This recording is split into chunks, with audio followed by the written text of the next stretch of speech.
अस्सलाम वालेकुम दोस्तों वीरो की हाल चाल ने ठीक ठाक हो। उम्मीद करता सब लोग खैर होंगे। थोड़ा भरा हाफिज़ नहीं विलोग अज देखो जी नवे साल दे विच काम स्टार्ट किया है वा सीलिंग का काम शुरू करन लगे हैं। पैर तो हले चढ़े कोई सी असी और नाल दे मेरे दो बैठे ने कह रहे चल यार चाह पी लीए, सर्दी बहुत शदीद पै रही है अज नवे साल दे विच, इस वास्ते असी विलोग भी बनाया नाले चाह भी पीती है। लिया भी जैन काम करिए स्टार्ट। अल्लाह रखे खैर नवा साल का इब्तदा अपना शुरू है। अज तो काम की फुल मार्जन चढ़ी हुई अपने, तुहानू पता मौसम भी बड़ा खराब है। मालका ने घरें काम करते पे इसे असी वीडियो बनाई है। लो जी स्टार्टिंग कर दी है जी।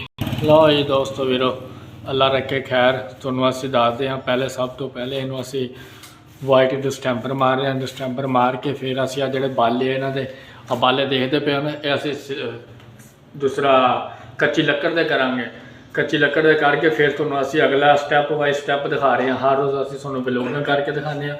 मेरे यूट्यूब चैनल में लाइक शेयर जरूर करके जाया करो। हाफिज़ नई विलोग के नाम तो मेरा यूट्यूब चैनल है, देख सकते हो तुसीं। असी काम करते पे असीं एक विलोग बनाया वा। सारा मेरी तरफों नवे साल का वैलकम हो गया जी। चल पे लो जी।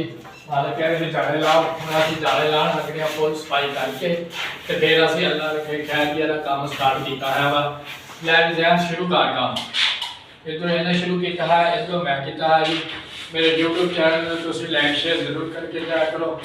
मेरा यूट्यूब चैनल है हाफिज़ नई विलोग के नाम तो। टिकटॉक की आई डी है नेम साहब 746 गाफे, टिकटॉक की आई डी है नेम साहब 746। फेसबुक की आई डी है निकम्मा मुंडा।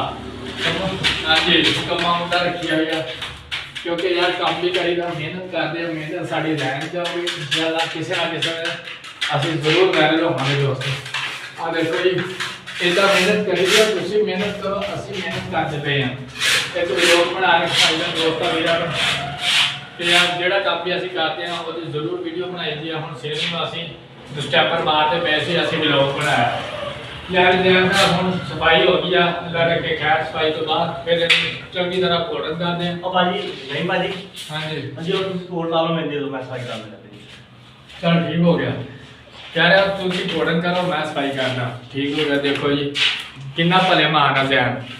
कह रहे यार तू घोटन करनी है। सारा मेरी तरफों नवे साल की वेलकम हो गया।